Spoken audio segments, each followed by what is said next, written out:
नमस्कार, सुबह 7 बजे की खबरों में आपका स्वागत है। मैं हूं दीपक डोभाल। शुरुआत हेडलाइंस के साथ। मंदसौर हिंसा की जांच के लिए एक सदस्यीय आयोग गठित, 3 महीने में मांगी रिपोर्ट। केदार शर्मा बने राज्य के नए गृह सचिव।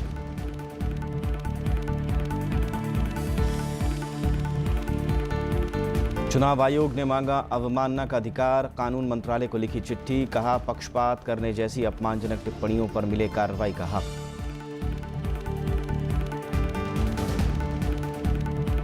बैंकों के फंसे कर्ज पर वित्त मंत्री चिंतित, कहा आरबीआई तैयार कर रहा बड़े बकायेदारों की सूची, जल्द कार्रवाई का दिलाया भरोसा।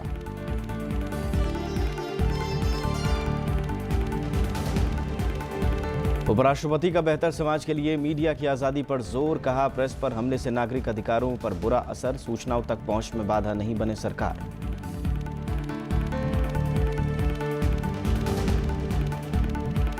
और चैंपियंस ट्रॉफी के सेमीफाइनल में पाकिस्तान श्रीलंका को दी 3 विकेट से मात। 14 जून को इंग्लैंड से भिड़ंत।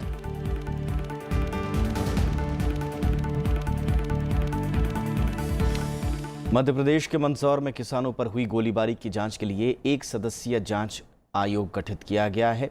हाईकोर्ट के रिटायर्ड जस्टिस जेके जैन इस आयोग की अध्यक्षता करेंगे। सरकार ने आयोग को इस पूरे मामले में 3 महीने के अंदर रिपोर्ट सौंपने को कहा है। किसानों के आंदोलन के दौरान 5 लोगों की मौत किन परिस्थितियों में हुई, आयोग इसकी जांच करेगा। इसके अलावा वो गोलीबारी की घटना के सभी पहलुओं की भी जांच करेगा। 6 जून को हुई इस गोलीबारी में 5 किसानों की मौत हुई थी। इसके साथ ही सरकार ने गृह सचिव मधु खरे का भी तबादला कर दिया है। उनके विभाग की जिम्मेदारी केदार शर्मा को सौंपी गई है।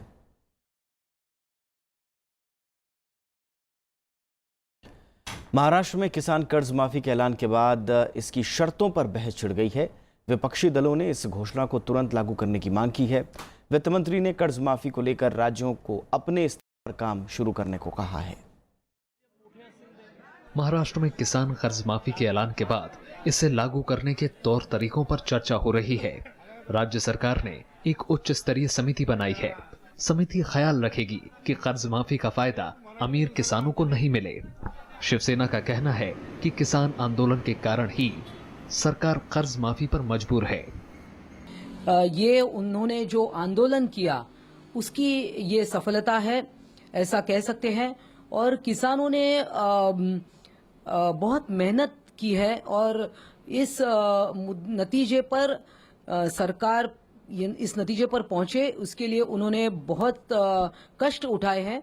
कांग्रेस और एनसीपी की मांग है कि ये फैसला तुरंत लागू हो, जिससे किसानों को समय पर कर्ज मिल सके और वो खेती बाड़ी पर ध्यान दे सकें। अभी खरीफ का सीजन जल्दी सामने आ रहा है। जल्दी से जल्दी बैंक में जाकर नया कर्जा के लिए जो आपकी आवश्यकता है, ये पैसे मांगने के लिए ध्यान दीजिए और ये पैसे की मदद लेकर खाद और बाकी जो खेती के लिए, बुआई के लिए जो चीज़ों की आवश्यकता है वो हासिल करके, काम करके अपना उत्पादन बढ़ाने के लिए ध्यान दे दें। इन प्रिंसिपल का जब तक जीआर में रूपांतर नहीं होता है, उसको गवर्नमेंट रेजोल्यूशन इशू नहीं करता, सरकारी आदेश जब तक जारी नहीं होता है, तब तक इसका अमल कैसे होगा, कब होगा, कब से होगा और किसके लिए जारी होगा, ये सब अनकंडीशनल होगा तो ही मैं समझूंगा कि सबके लिए, सब किसानों को फायदा होगा। केंद्रीय वित्त मंत्री अरुण जेटली ने कर्ज माफी पर राज्य को ये नसीहत दी। States which want to go in for these kind of schemes will have to generate them from their own resources. Beyond that, as the central government, I have nothing more to say. वित्त मंत्री का बयान ऐसे वक्त आया है जब मध्य प्रदेश और तमिलनाडु में भी किसान आंदोलन हो रहे हैं। पंजाब में सोमवार को किसानों ने धरना दिया और कर्ज माफी की मांग की। राजस्थान में भी भारतीय किसान संघ 15 जून को धरना देंगे। महाराष्ट्र से पहले उत्तर प्रदेश ने 36,000 करोड़ रुपए की कर्ज माफी का ऐलान किया था। Bureau report, Rajya Sabha TV. देश में बैंकों का बढ़ता एनपीए सरकार के लिए लगातार चिंता का सबब बनता जा रहा है। केंद्रीय वित्त मंत्री अरुण जेटली ने कल कहा कि रिजर्व बैंक बड़े बकायेदारों पर कार्रवाई के लिए एक सूची तैयार कर रहा है और बहुत जल्द ही इस कार्रवाई का असर भी दिखने को मिलेगा। उन्होंने बताया कि कर्ज की घटी मांग को बढ़ाने के लिए बैंक पूरी कोशिश कर रहे हैं। बैंकों के बड़े बकायेदारों पर सोमवार को वित्त मंत्री की अध्यक्षता में दिल्ली में अहम बैठक हुई। सार्वजनिक बैंकों के प्रमुखों की इस बैठक में वित्त मंत्री ने कहा कि लोन डिफॉल्टरों से निपटने के लिए रिजर्व बैंक को दिवाला कानून के तहत ताकत हासिल है। उन्होंने कहा कि जल्द ही इसका असर भी दिखेगा। Under the new ordinance which was issued, the RBI is at a fairly advanced stage of preparing a list of those debtors where a resolution is required through the IBC process. And you will shortly be hearing about it. वित्त मंत्री ने बताया कि इस नए कानून के तहत बड़े डिफॉल्टरों के खिलाफ 81 मामले दर्ज हैं और 18 के खिलाफ कार्रवाई शुरू हो चुकी है। उन्होंने बाजार में कर्ज की घटती मांग के सवालों का भी जवाब दिया। बाजार में कर्ज की मांग पिछले साल 10.7% थी, जो अभी घटकर 5.08% के निचले स्तर पर पहुंच चुकी है। अरुण जेटली ने कहा कि बैंक मौजूदा क्षमता में इसे लगातार बढ़ाने की कोशिश में है। You see, the banks are making their best effort through their infrastructure that is available to them to give the credit whenever asked for. But that's a part of the overall demand in the economy also. It's not related to banks alone. वित्त मंत्री ने बताया कि सार्वजनिक क्षेत्र के कई और बैंकों का विलय चर्चा में है। उन्होंने बताया कि इन बैंकों का वित्तीय प्रदर्शन अच्छा रहा है और वित्त वर्ष 2016-17 में 1.5 लाख करोड़ रुपए का मुनाफा दर्ज हुआ है, लेकिन देश में एनपीए का बोझ इन बैंकों के लिए चिंता बनी हुई है। आंकड़ों के मुताबिक बैंकों का 5 लाख करोड़ रुपए बतौर एनपीए अटका पड़ा है। पंचानन मिश्रा, राज्यसभा टीवी। भारत और म्यांमार के सीमावर्ती इलाकों में नियम कायदे की समीक्षा के लिए एक समिति का गठन किया गया है। गृह मंत्री राजनाथ सिंह ने आइजोल में कल ऐलान करते हुए कहा कि सीमा पार आवाजाही को लेकर मंत्रालय ने सचिव स्तरीय समिति बनाई है। ये समिति मौजूदा कानून की समीक्षा करेगी। मौजूदा नियम के मुताबिक दोनों देशों में सीमा के 16 किलोमीटर के दायरे में रहने वाले लोगों को बगैर वीज़ा के एक दूसरे के यहाँ आने जाने की छूट हासिल है। गृहमंत्री ने कहा कि कई बार उग्रवादी छिपने और अपराध को अंजाम देने के लिए इस नियम का फ़ायदा उठाते हैं, लिहाजा आवाजाही से जुड़े नियमों की समीक्षा कर एक समान कानून बनाने की गुंजाइश तलाशने की कोशिश की जाएगी। I constitute a committee headed by Special Secretary Internal Security to examine the present rules and regulations adopted by the border states for implementation of free movement regime and to give recommendations for uniform and effective implementation of free movement regime. सरकार ने दावा किया है कि इस साल के अंत तक देश के हर गांव में बिजली पहुंचा देने का लक्ष्य पूरा कर लिया जाएगा। सरकार के 3 साल पूरे होने के मौके पर ऊर्जा राज्य मंत्री पीयूष गोयल ने मंत्रालय की उपलब्धियां गिनाई। उन्होंने कहा कि हर घर को 24 घंटे और सस्ती बिजली देना सरकार की प्राथमिकता है। उन्होंने कहा कि सरकार ऊर्जा नीति तैयार करने की प्रक्रिया में है।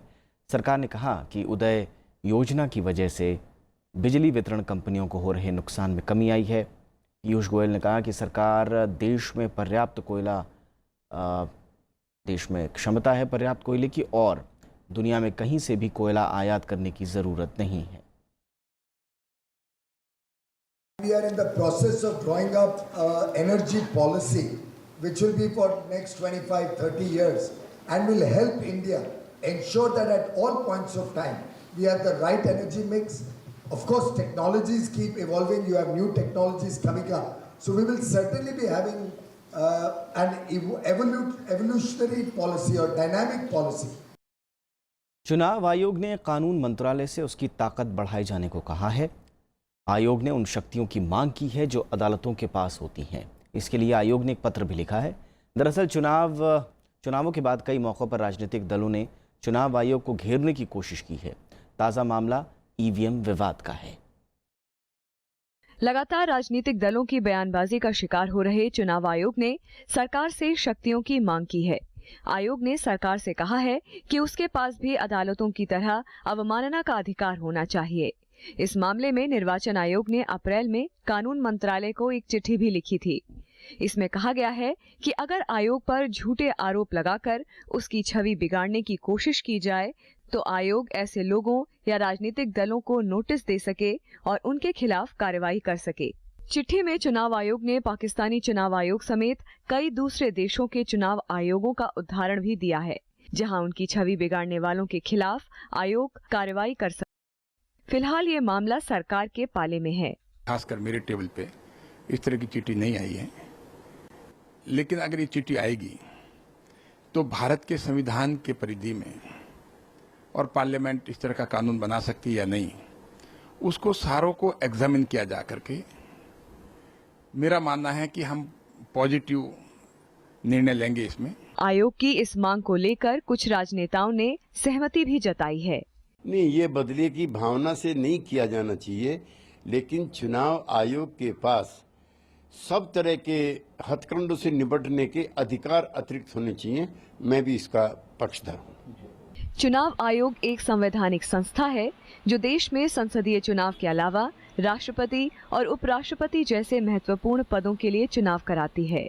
जनवरी फरवरी में हुए विधानसभा चुनावों के नतीजों के बाद उठे ईवीएम के मुद्दे और सवालों के बीच आयोग पर कुछ राजनेताओं ने पक्षपात करने के आरोप लगाए थे। आम आदमी पार्टी ने कुछ चुनाव आयुक्तों की निष्पक्षता पर भी सवाल उठाए थे। Bureau report, Rajya Sabha TV. सत्ताधारी बीजेपी ने राष्ट्रपति चुनाव की तैयारियां शुरू कर दी हैं। उम्मीदवार पर आम राय बनाने के लिए 3 सदस्यों की समिति बनाई गई है। इसमें गृहमंत्री राजनाथ सिंह, वित्त मंत्री अरुण जेटली और सूचना और प्रसारण मंत्री एम वेंकैया नायडू शामिल हैं। पार्टी ने बयान में कहा कि ये समिति बीजेपी के सहयोगियों और विपक्षी दलों से बात करेगी और आम राय बनाने की कोशिश करेगी। राष्ट्रपति चुनाव के लिए 17 जुलाई को वोट डाले जाएंगे। 20 जुलाई को नतीजों का ऐलान होगा। नामांकन की प्रक्रिया बुधवार से शुरू होगी। 28 जून तक ये प्रक्रिया चलेगी। विपक्षी दल भी सर्वसम्मत उम्मीदवार के लिए आपस में चर्चा कर रहे हैं। गोरखा जनमुक्ति मोर्चा की तरफ से सरकारी दफ्तरों में अनिश्चितकालीन बंद का दार्जिलिंग में साफ असर दिख रहा है। बंद के चलते सैलानियों के बीच संशय का माहौल है और वहां से वो लौटने लगे हैं। दार्जिलिंग समेत आसपास के जिलों में सुरक्षा के भारी इंतजाम किए गए हैं। पश्चिम बंगाल सरकार का कहना है कि कुछ लोग राजनीतिक लाभ हासिल करने के लिए ये काम कर रहे हैं। दार्जिलिंग के चप्पे चप्पे पर आज ऐसी ही तस्वीरें देखने को मिली। गोरखा जनमुक्ति मोर्चा की तरफ से बंद के आह्वान के बाद सुरक्षा के कड़े इंतजाम किए गए। किसी भी अनहोनी की आशंका को टालने के लिए अर्धसैनिक बलों की टुकड़ियां उतारी गईं। अब तक कई लोगों को गिरफ्तार किया गया है।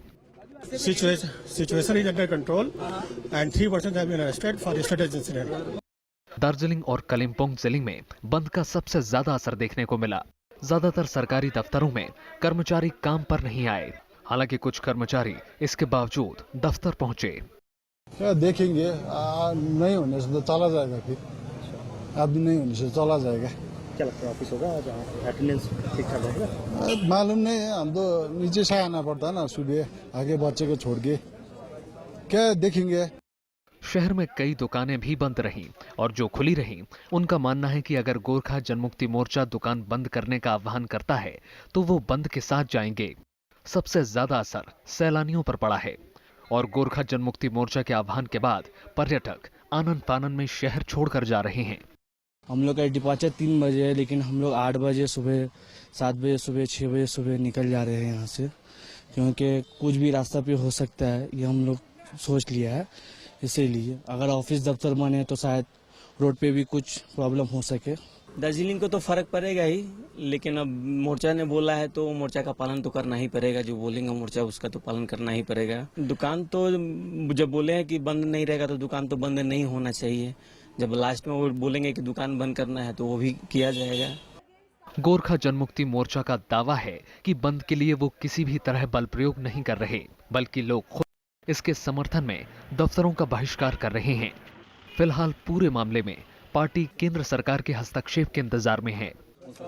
इंडिफिनेट ऑफिसेस बंद, ऑफिसेस क्लोजर हुआ है। हम लोग ने फोर्सिबल बंद नहीं किया है।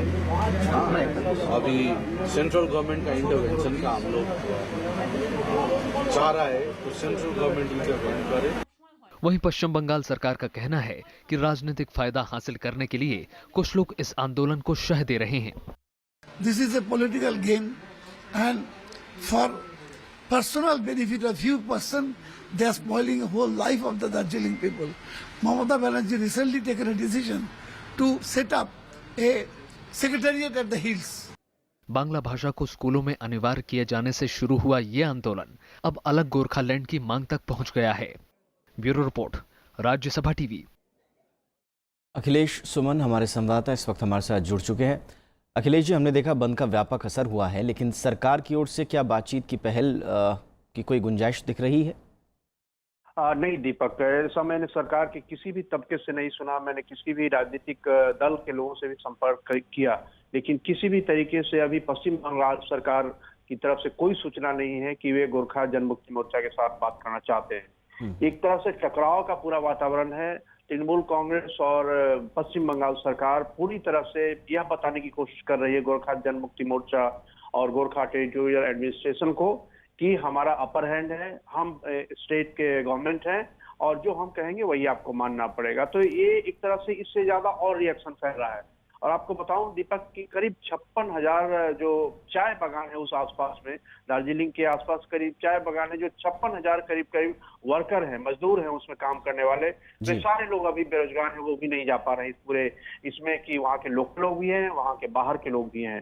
तो एक बहुत बड़ी क्षति दार्जिलिंग को इस पूरे माहौल में हो रही है, जिसके बारे में अभी राज्य सरकार के पास कोई फॉर्मूला नहीं है, किसी से कोई बातचीत नहीं हुई है।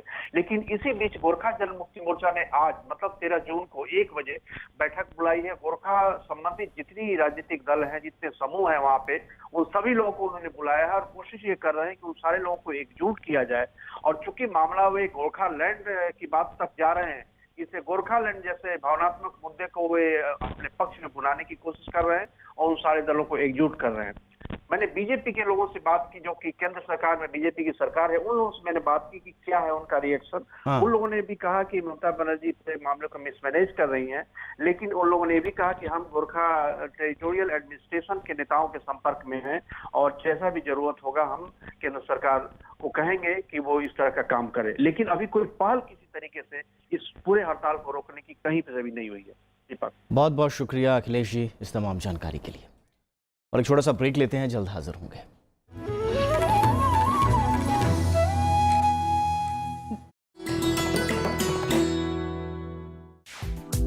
विजय लक्ष्मी पंडित संयुक्त राष्ट्र महासभा की पहली महिला अध्यक्ष, देश की पहली महिला कैबिनेट मंत्री, भारतीय संविधान सभा की सदस्य, लोकसभा में फूलपुर सीट की नुमाइंदगी, संयुक्त राष्ट्र मानवाधिकार परिषद में देश का प्रतिनिधित्व।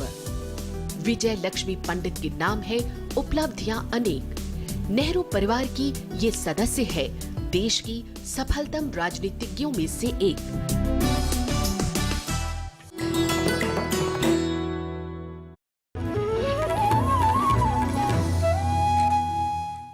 घाटी में नियंत्रण रेखा पर आतंकी गतिविधियां जारी हैं और भारतीय सेना हर तरह के हालात पर नजर बनाए हुए है। कल घुसपैठ की एक बड़ी कोशिश को नाकाम कर दिया।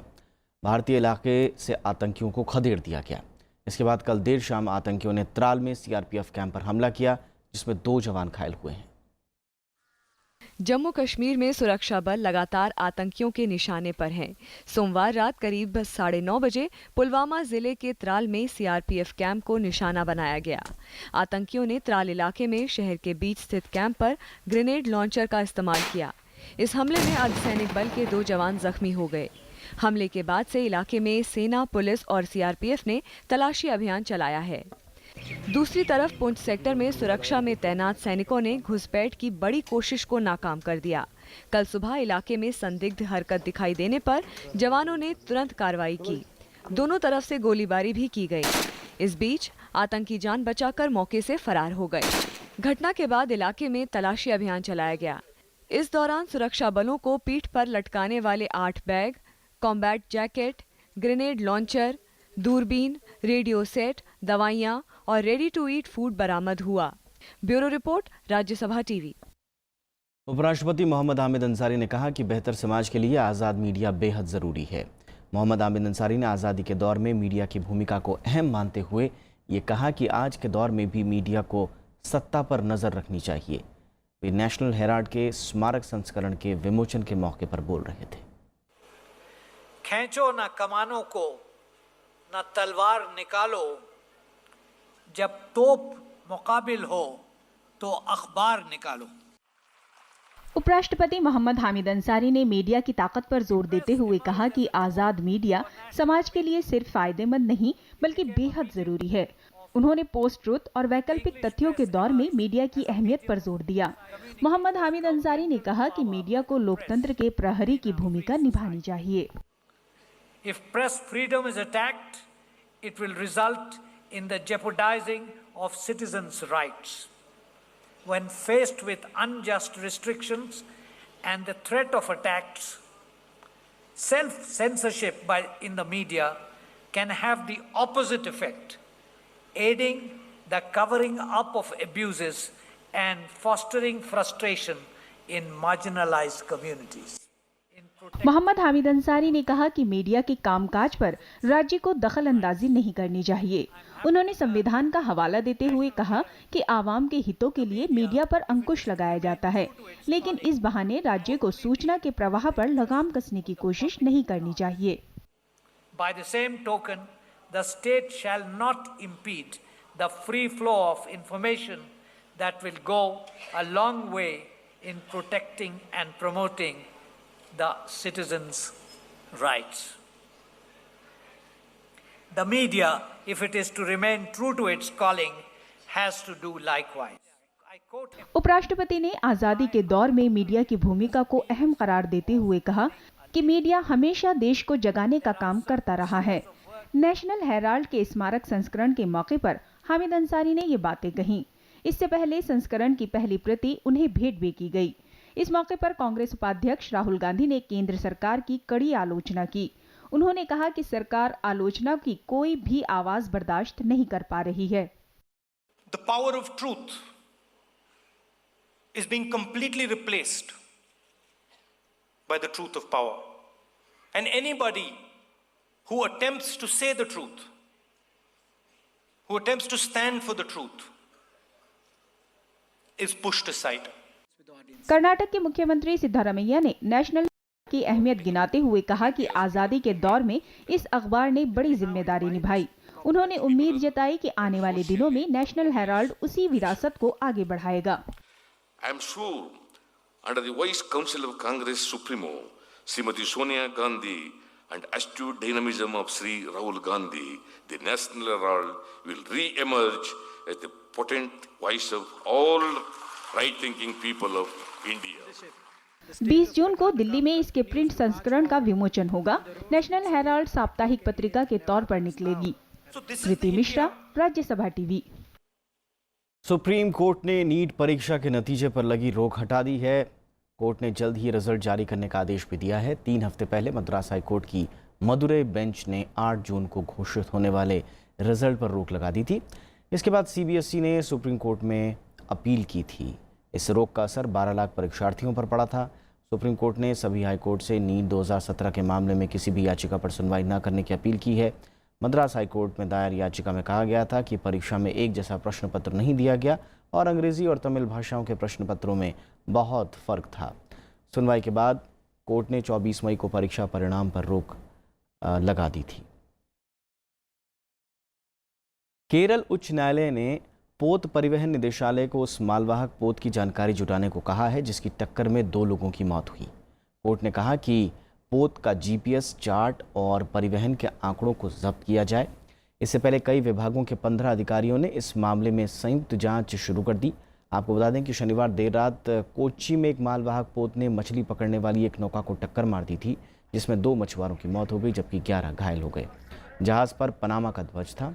बाद में कोच्चि पोर्ट ट्रस्ट ने दावा किया कि अंबर एल नाम के इस पोत को कब्जे में ले लिया गया है।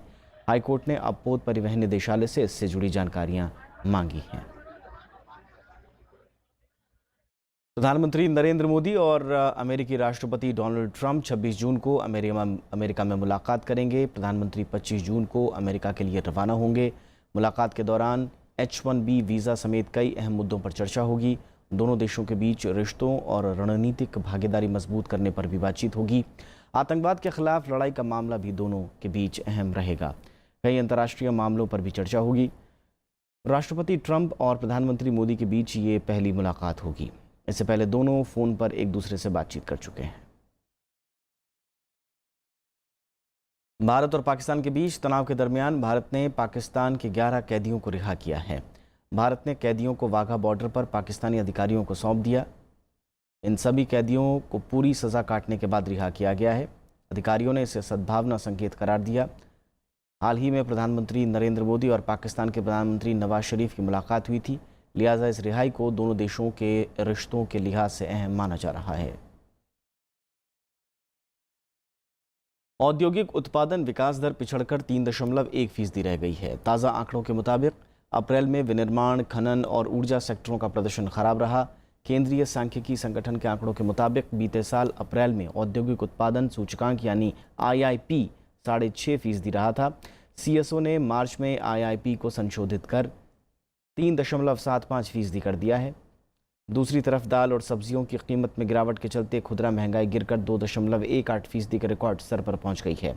अप्रैल में यह आंकड़ा 2.99% था, जबकि बीते साल मई में खुदरा महंगाई 5.76% के स्तर पर थी। आपको बता दें कि सब्जियों की कीमत में 14.25% और दाल में 20% की गिरावट देखने को मिली है।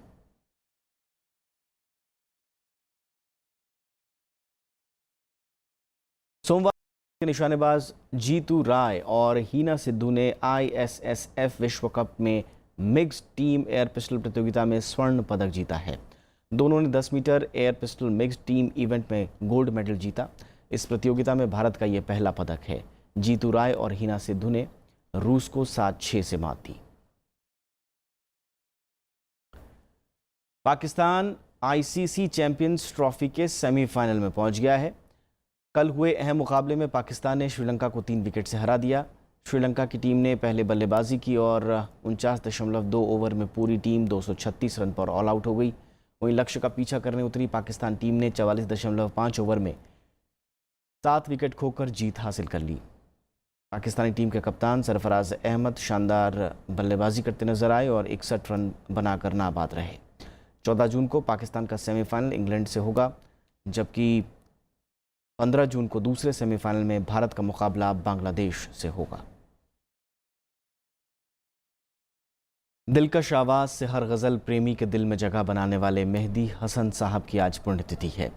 उनका जन्म 18 जुलाई 1927 को राजस्थान के झुंझुनू ज़िले के लूना गांव में हुआ, मगर विभाजन के बाद मेहदी हसन पाकिस्तान चले गए और वहां उन्होंने गायकी का सफ़र जारी रखा। आइए याद करते हैं मेहदी हसन साहब को उनकी पुण्यतिथि पर।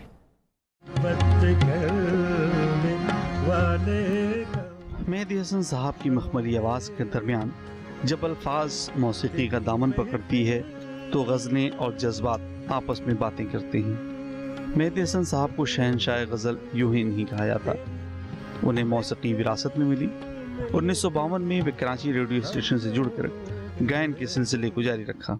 जिसने मेरे दिल को दर्द दिया उस शक्ल को मैंने बुलाया नहीं। जिंदगी एक सफर है, अर्ज़े नियाज और होशे हस्ती आज भी गज़ल प्रेमियों के दिलों पर छाई हुई है। इसके अलावे उन्होंने रफ्ता रफ्ता और शोला था जल बुझाऊं जैसे बेहतरीन गज़लों को आवाज़ दी।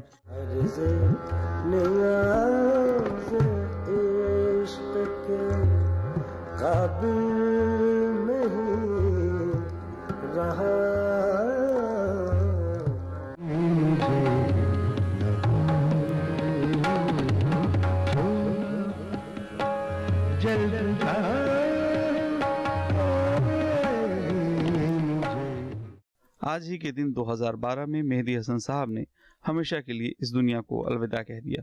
Bureau report, Rajya Sabha TV. और आखिर में हेडलाइंस एक बार फिर से।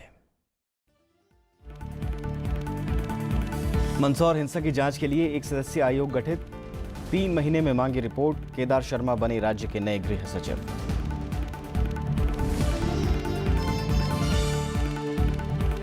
चुनाव आयोग ने मांगा अवमानना का अधिकार, कानून मंत्रालय को लिखी चिट्ठी, कहा पक्षपात करने जैसी अपमानजनक टिप्पणियों पर मिले कार्रवाई का हक।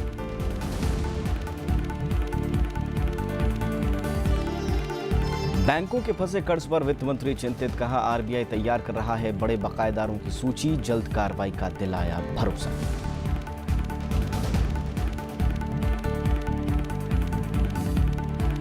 उपराष्ट्रपति का बेहतर समाज के लिए मीडिया की आज़ादी पर जोर, कहा प्रेस पर हमले से नागरिक अधिकारों पर बुरा असर, सूचनाओं तक पहुंच में बाधा नहीं बने सरकार।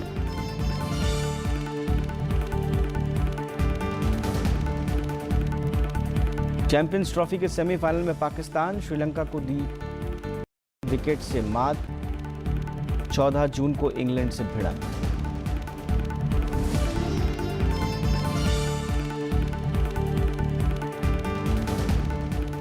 और फिलहाल खबरों में इतना ही। आगे देखिए देश देशांतर। नमस्कार।